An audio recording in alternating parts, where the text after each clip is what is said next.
And obviously it's, by GDP. And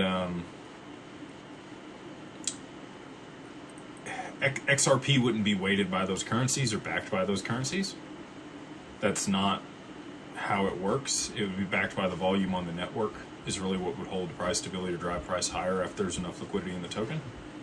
But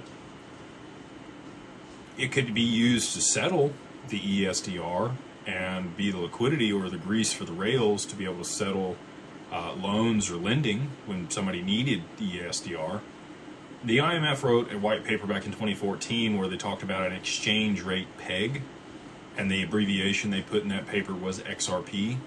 And it just so happened shortly after that, Ripples, which Ripple had at the time, they changed the name to XRP.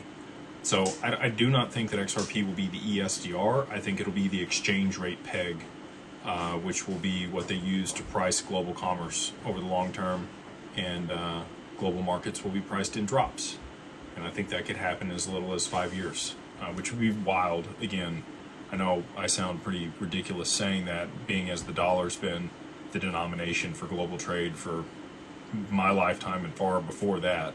So to see that shift in that period of time seems unreasonable, but with the progression of the tokenization and the proliferation of, this all being adopted in real world assets and markets and everything moving on chain, and XRP being the backbone of all that, I think it's reasonable to believe that